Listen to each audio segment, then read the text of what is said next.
Hey everyone, this is Chris and Sandy Bent with the Chris and Sandy Show. We get up close and personal with some amazing guests throughout the entertainment industry. And today, like I say on every episode, we got a great one for you. Who do we have? Yes, we have Amanda Page Cornett back with us on the show. She is a singer, songwriter, and actress who is bringing her unique blend of Southern rock and soul to Nashville. We're going to talk about her new song and music video for Dreamcatcher, along with everything else that she's up to. And we're excited to have her on. So welcome to the show. Yes, thank you. Glad to be back. So, like I started, I think last year on the show, I'm going to start again the same way. How has COVID affected you and what have you done to get through this? Well, it definitely affected work quite a bit, and it definitely affected touring.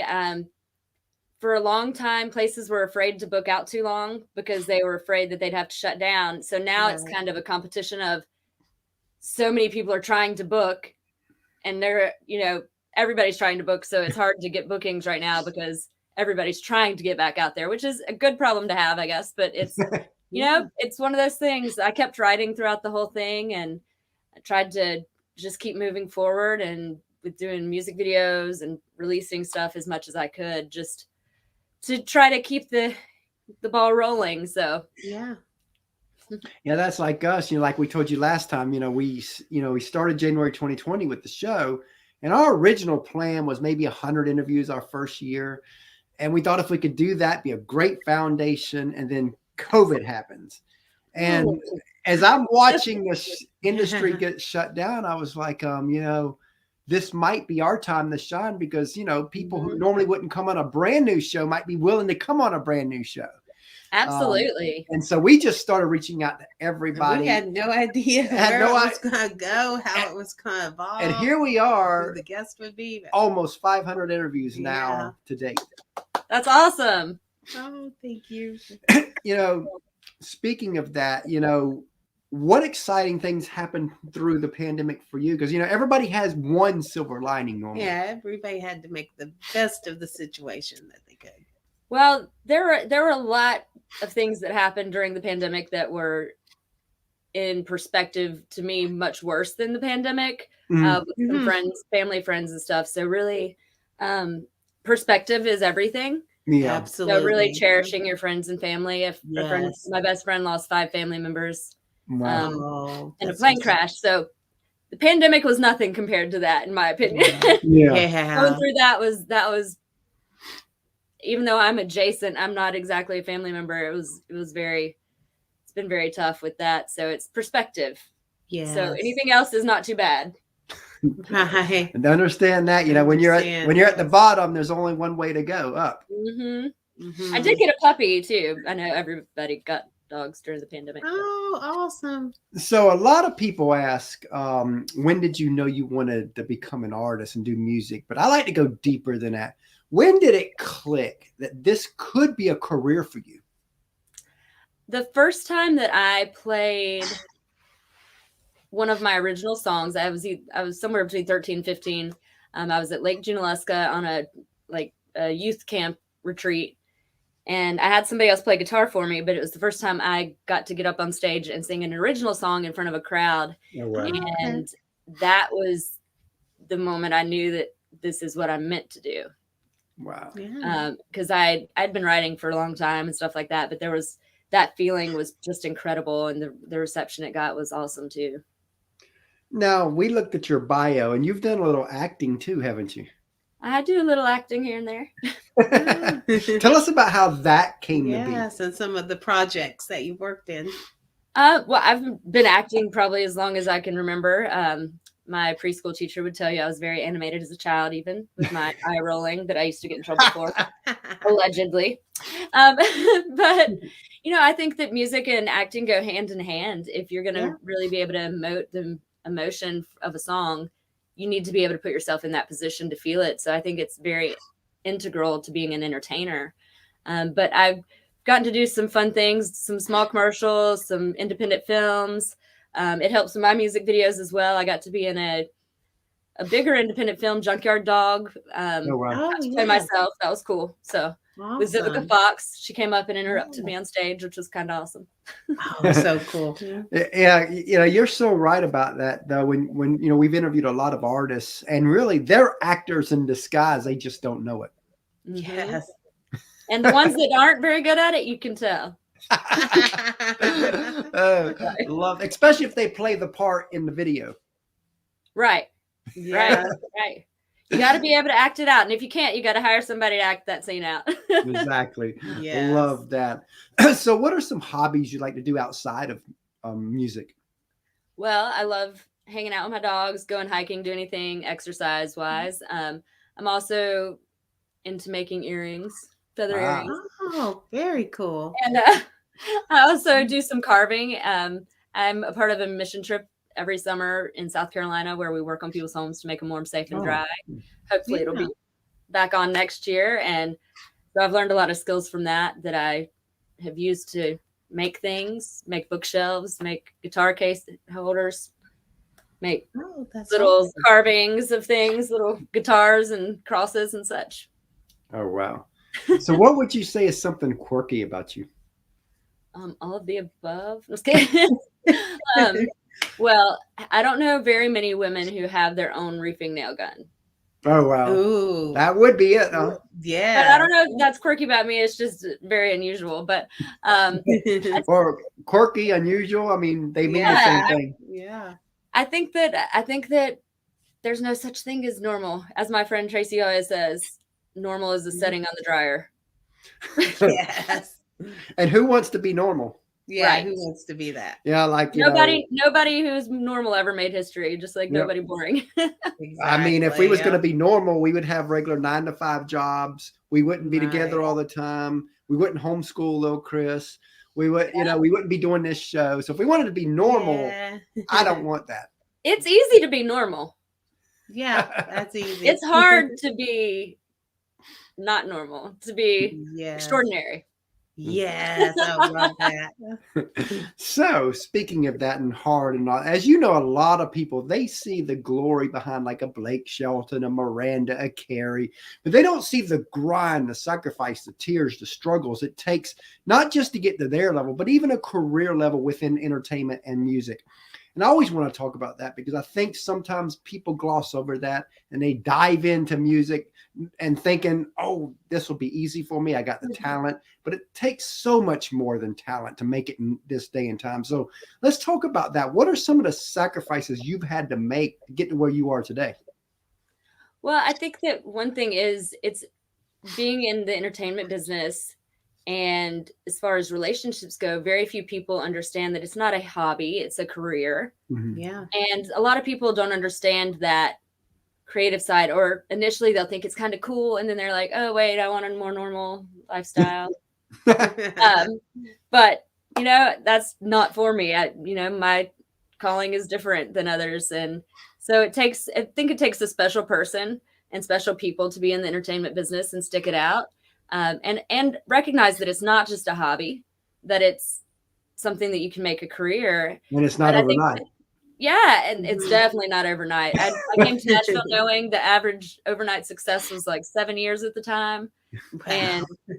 And they call it a 10-year city for a reason. Yes.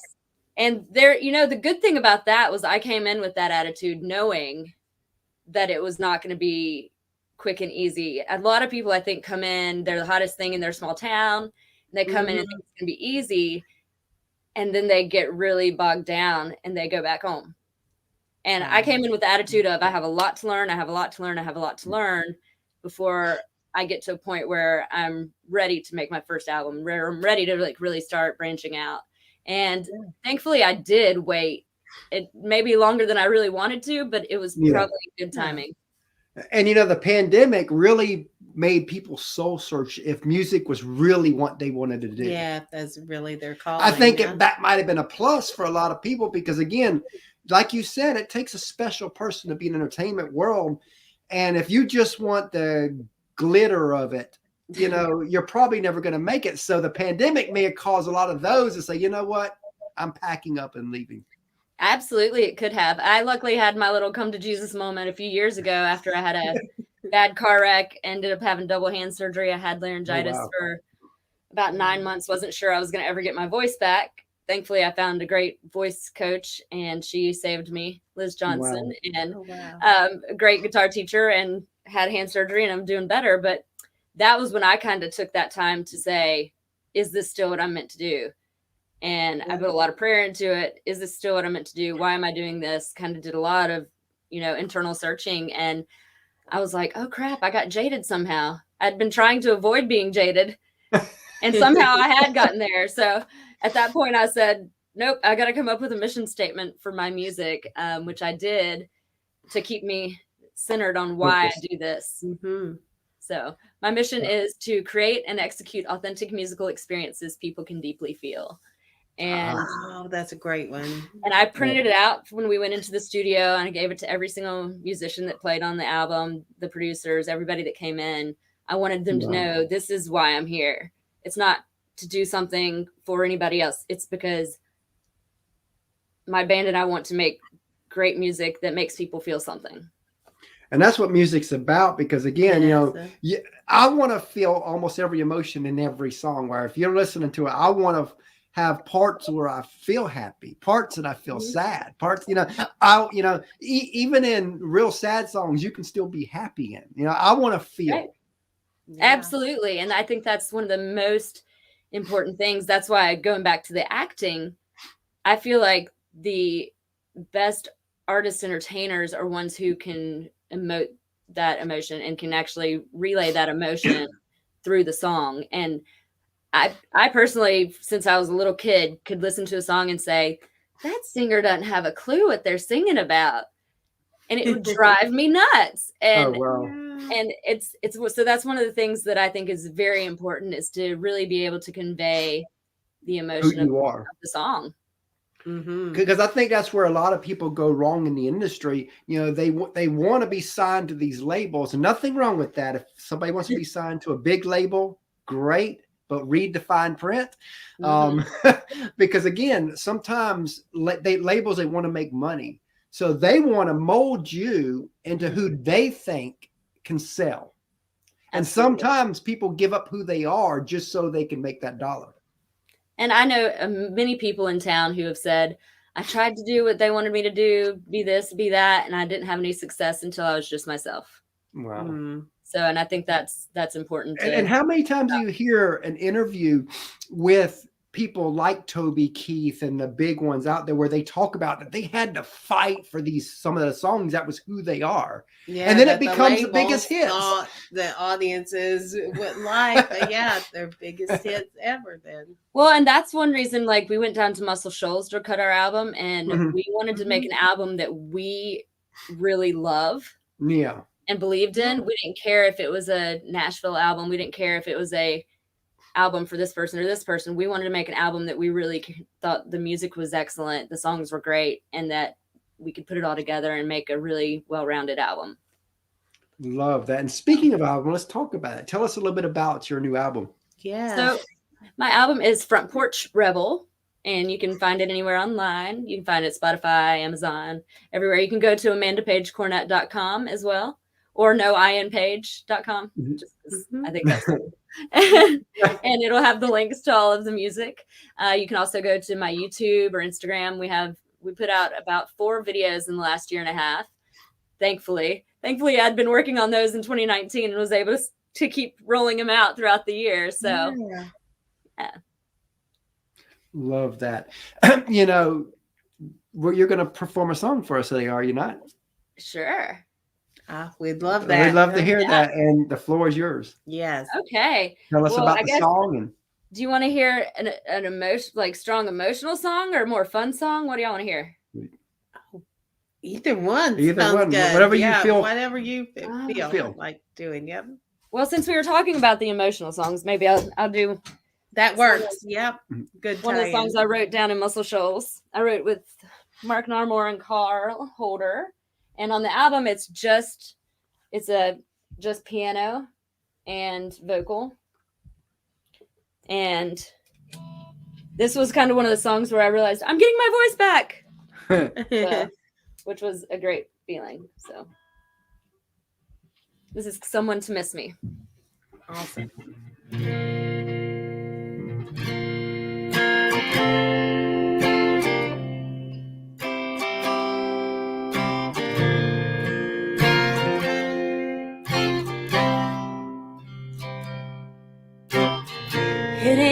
hard to find someone to hold. Don't need one who wants to control. Well, I could find somewhere to lay my head, but I don't need a cold, empty bed. No, I don't need a cold, empty bed. Sometimes I wish I had someone to miss me, someone who would worry if I didn't make it home, one who lives just to kiss me. Oh, I wish I had someone to miss me. Oh, I wish I had someone to miss me.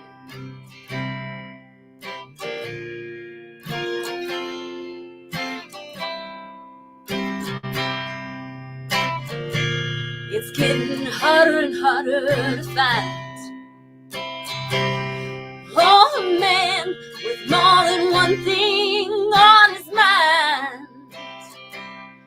And it might sound a little old-fashioned, but I believe in true love and passion. Yeah, I believe in true love and passion.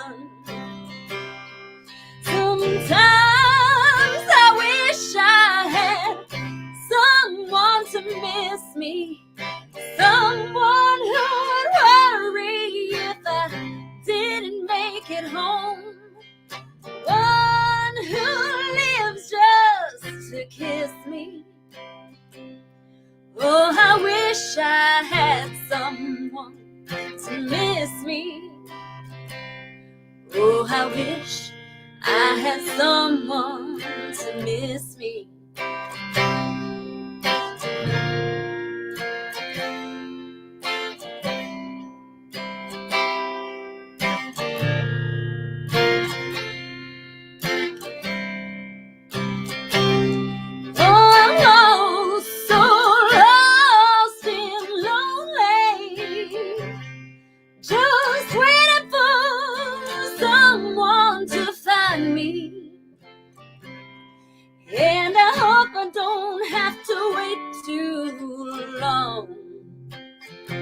Oh, for one who won't let me go. Oh, sometimes I wish I had someone to miss me, someone who would worry if I didn't make it home, one who lives just to kiss me. Oh, I wish I had someone to miss me. Oh, I wish I had someone to miss me. Ooh, no more lonely nights.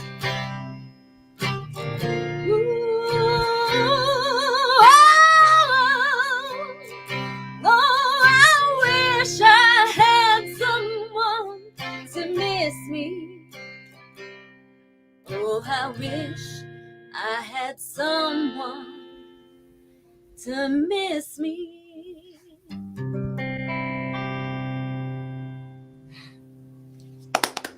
Oh, wow, what a beautiful Thank you. song. Definitely love that. Loved it. It's definitely emotional. You know, we Yes. kind of can't relate to that because we have each other. Sandy and I have each Yeah, other. Right. before we met Not each other, we could. Exactly. Yeah. Well, yeah. And, you know, a lot of people go through that phase in life. And Absolutely. so, You know what's funny is I was her first boyfriend and everything. Yep, yeah, he was married 19 years now. that's awesome. Not So- fair, but awesome. Just kidding.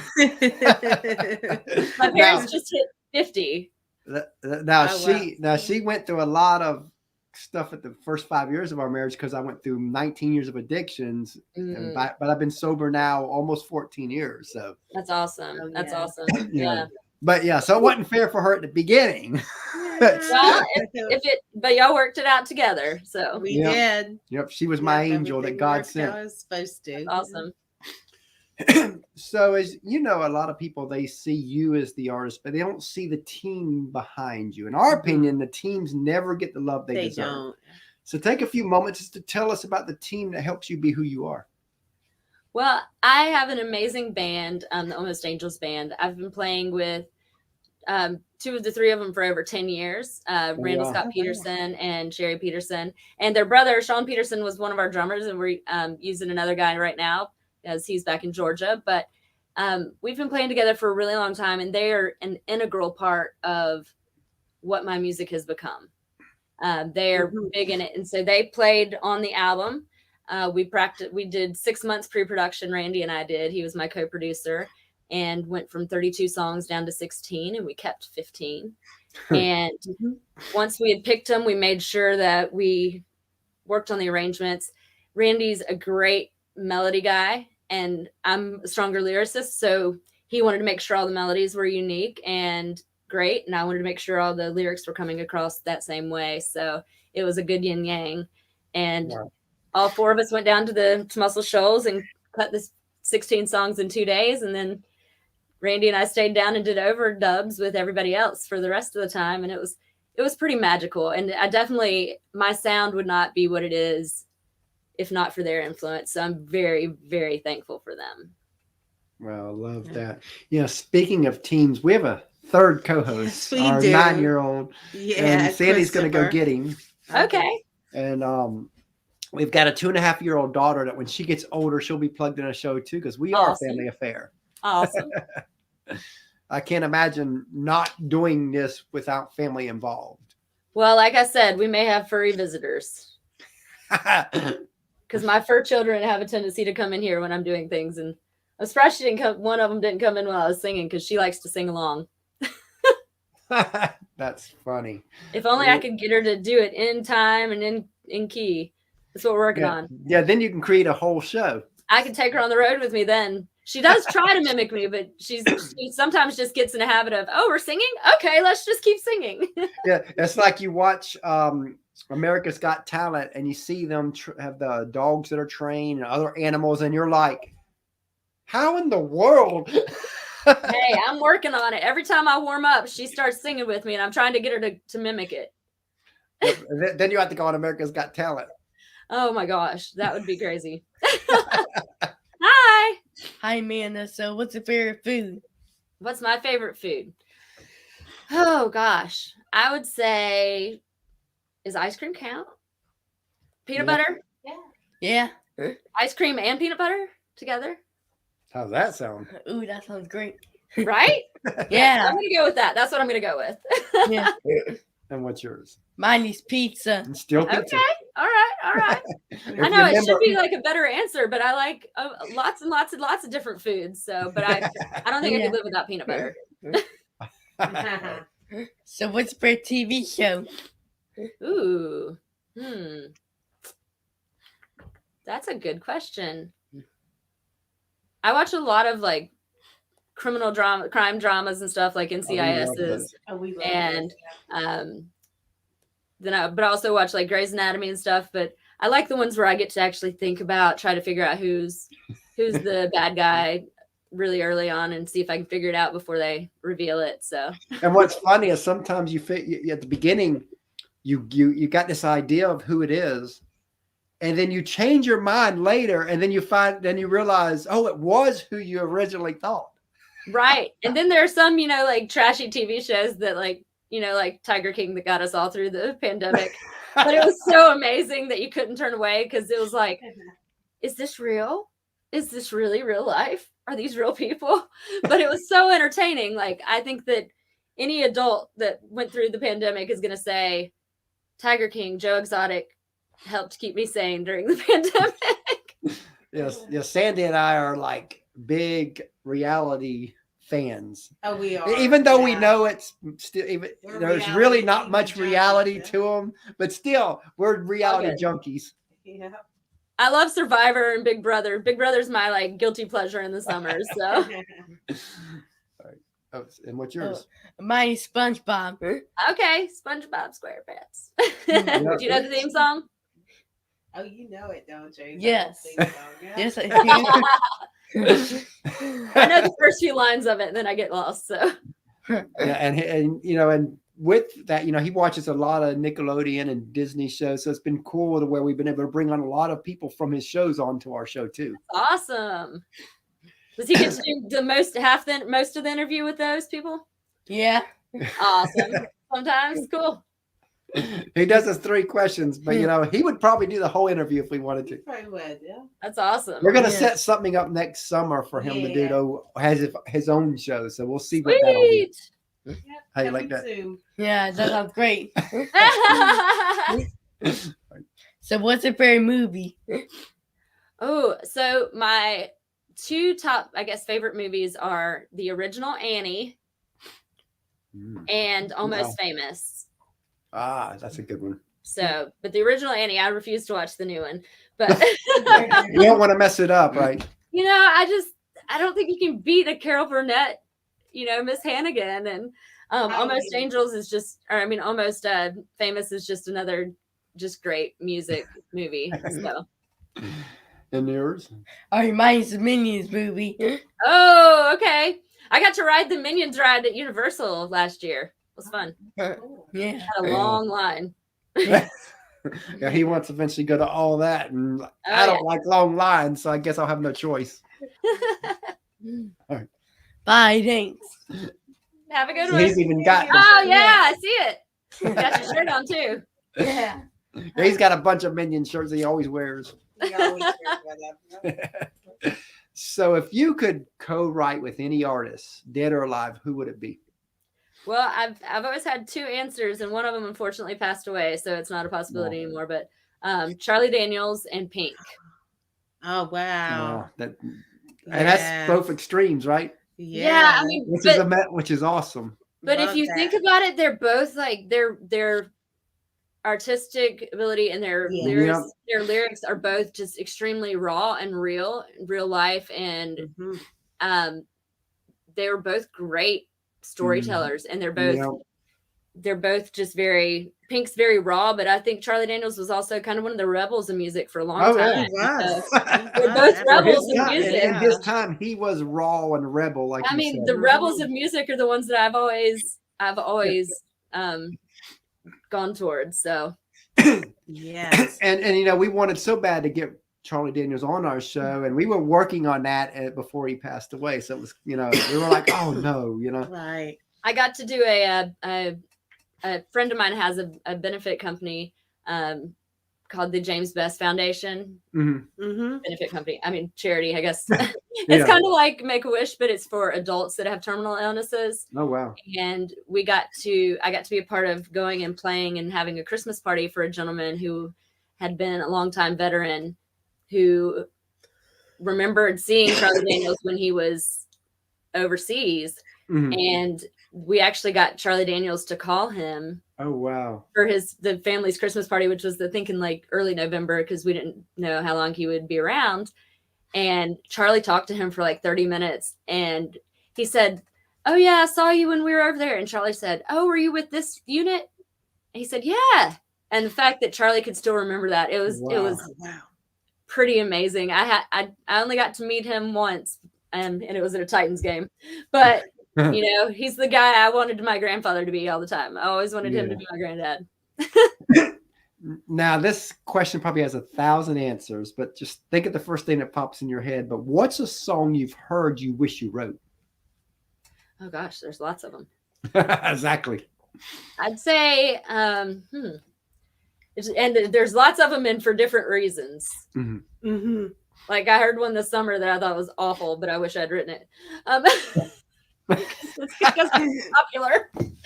Yeah, sometimes you're like, okay, if that could have got in Luke Combs or Blake Shelton's hands, yeah, you I know- want to write that.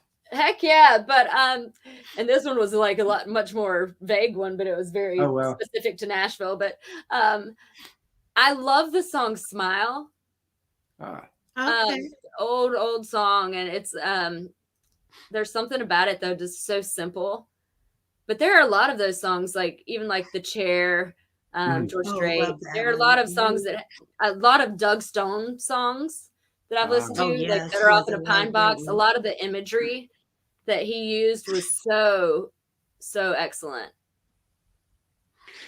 So back in 2015, we got to interview Kelsea Ballerini before she was Yes. Kelsea. And one of the questions we asked her was where she wanted to be in 5 years. And I always like to tell this story before I ask the guest that same question, because the answer she gave us was to the T of what she's living now. That's I awesome. mean, she knew where She she had was it going. planned She had out, it for planned out. sure. Yeah. So knowing that, where do you want to be in 5 years? I want to be surviving on music and entertaining people around the world and sharing my talents with people and hopefully helping people get through things and relate and enjoying life and just living it. Because what's the point of being alive if you're not going to live it? Exactly. So But true. cool thing about Kelsea is actually I was on the staff of Songwriter Girl Camp, and she was she was somewhere in that age range, 13 to 15, somewhere in there. Oh, wow. And she came to Songwriter Girl Camp, and I think she won Song of the Year Oh, wow. at her camp or Song of the did Camp. not know that. And so we Wow. got to know, I got to chill with her a little bit before she was who she is now. So Oh, that's awesome. That's a pretty cool Wow. story. I love Cool. that because again, and you never know. You know, you're around people and you see that they have talent and you have talent, and then all of a sudden you see them explode, and you're like, okay, I know them. yeah, and a couple of my one of my co-writers actually is one of the guys that has written a couple of her top songs with her. So Oh wow. Oh, Yeah, we wow. had one of our co-writes, Lance. Lance Carpenter. Carpenter on our yeah, show Lance, a that's who I was couple talking times. about. Oh, Oh, yes. yeah, he's come on Funny twice. story. Lance Yeah, kind of twice. saved my life one day. Oh wow. Oh, tell us a little more about We were, that. we were out on a lake on a buddy's like jet skis, and Yeah. we had switched. So I was driving and he was behind me, and the guy behind us was following way too closely, and my hat flew off and I stopped, and the guy literally jumped and hit Lance in the Oh, back. wow. Thankfully, not on the spine, but if it had been me, I probably would have been dead. But Oh, wow. so we kind of joked that he saved my life that day. So. Yes. You know, a crazy, I guess, snowmobile story I remember, kind of go along with jet skis is, I knew that this guy, a big business executive, him and like 7 people went out, thinking Alaska or somewhere up north. And they were all on the thing. And most of them have never ridden before except the front guy. And they were, and from what I understand, they were doing about 70 mile an hour over this lake. And the first guy, which knew how to handle it, said that he got to a point to where he felt like he could tell that the lake unfroze. Oh, And The ice was thin, yeah. he said all he could think about was he prayed that he said these guys don't know what they're doing. He said, I hope they don't let off the gas because we'll probably be fine if nobody lets off the gas, and he said they all made it across, but he'd have felt so bad taking, these people that are worth $1 billion out to have this journey, and then they don't make it. Right? That would be awful. But he said that was I think he said there was a good about 50 feet of where it was no ice. They just didn't know it because it was dark. Ooh. I don't think I would want to know at that point. I think I would want to that's something you wouldn't want to keep know. rolling with it. And he said when they got on the other side and they all stopped, he asked them, "Did you know what happened back there?" And nobody knew except him. And he told them. Awesome.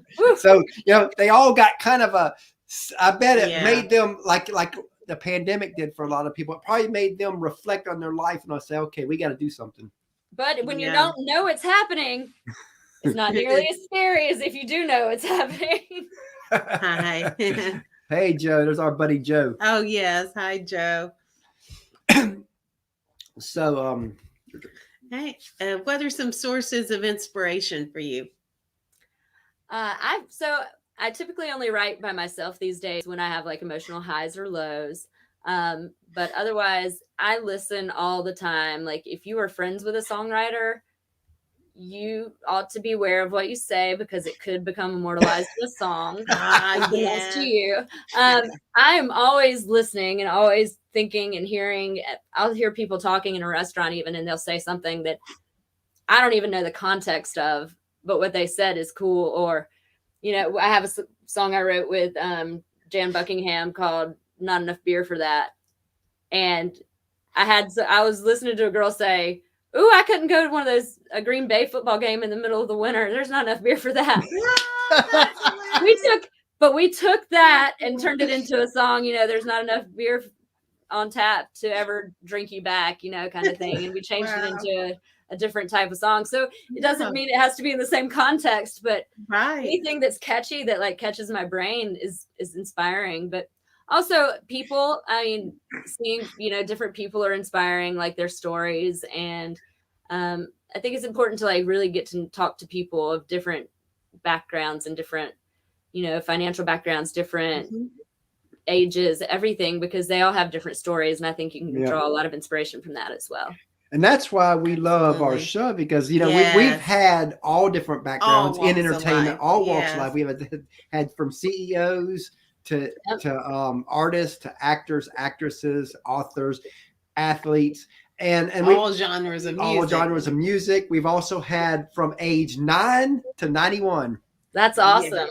That's awesome. Yeah, it's kind of crazy, and it's crazy that you may not know that the person you're interacting with now might be a superstar later.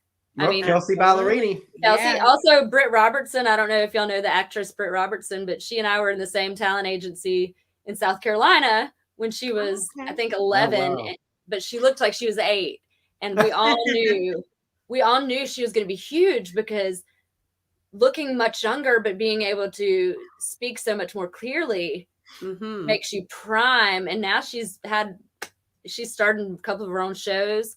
And you know, The Circle, and she was in the Tomorrow World with George Clooney, and she's been in tons of things, and it's like, oh, that's awesome. I'm like, I knew her once, but love that. Cool.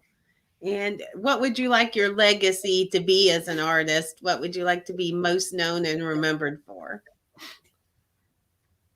Making music that people can feel. And that actually like makes people, it's kind of like my mission, you know, making music and entertainment that, you know, either gives people an escape from the world or makes them feel like they're not alone, or like somebody else has been through that too, or makes them have a great time. Just making real music that's not just fluff, but like actually says something or does something to you deep down. Love that. And if you could say anything to your fans and followers, what would you want to tell them? Y'all are awesome. Also, if you love music, please, please, please buy music. Even if you have a subscription to like Spotify or whatnot, if you find an artist that you really love, find their album and download it or buy the physical copy, either way, because that's the only way to keep music going, especially when the world's shut down. So yes, and music is so needed out there. Imagine if the world, that's what I always tell people. I say, people look down a lot of times on people following big dreams. And the pandemic's a perfect example of this. I always say, imagine the pandemic if there weren't music, art, TV, movies. So people look down on the people who are striving to get to that level. However, can you imagine the world if those people didn't keep pushing through? Yeah. Because I mean, and you watch Facebook a lot of times, and you know, people hate on the celebrities, hate on the actors, artists. If it's, you know, like, you know, you see people who maybe it's not their genre of country, and I'm like, you know what, why does it have to be only traditional country? Why can't it be pop country, traditional country, Christian country? Yeah, there's something out there for everyone. I'm just a believer. I made my own genre. Southern rock and soul. Absolutely. Exactly. We love that. And because I think that country music is a place for everyone. It is. And you know, and music in general is you know, music in general is as well, I think. Absolutely. So, as we come to a close here, if you had a friend of yours and you heard him or her sing and they have something special, and they just feel this is what they're supposed to do with their life, what advice would you give that person to kind of help guide them the next few years? I would encourage them to make sure they have and I would encourage them to make sure that they have, like, if they don't play an instrument, I would encourage them to learn to play an instrument and get a great coach. I think all the great athletes, all the great musicians still have coaches. Mm-hmm. You don't see a pro athlete without a coach. It's just because they've met the pinnacle of their career, they still have to have that. And I think that's the best way to stay healthy. And also, Dave Isaacs and Angela McQuiston and Liz Johnson and I all did a like little TED Talk kind of thing about staying healthy as a musician or as an entertainer, but also not letting little things stop you, and not apologizing if you get hurt, making sure you take care of yourself before, instead of just saying, oh, I have to take the next gig. I have to take the next gig. Yeah. Letting your body rest, letting your body heal, addressing things so that they don't get worse, so that you can be a lifelong musician or entertainer. Definitely love that advice. Great advice too, because I think sometimes people can get so overworked they don't realize it, and then they have to cancel a ton of gigs. It's better to just do it in advance. Yeah, heal the way you need to heal, and do it right. Absolutely. So tell everybody how they can find you. Yes, you can find me on amandapagecornett.com. No I in Page. You can also go to noinpage.com. But you can find me on Facebook, Instagram, Amanda P. Cornett, Twitter, whatnot. All the social medias. You can find my music on Spotify, Google Play, Apple Store, anywhere you can buy music. And if you go to my website, you can find the links to all of those as well. And stay in touch. You can shoot me a message, and I check my Instagram, so I might not check it all the time, but I do check it when I check it. So yeah, I love that. And we really enjoyed having you again on the show. Yes, and we look forward to having you back down the road. Yeah, absolutely. Thank you for having me. It's our pleasure. Thanks so much for your time today.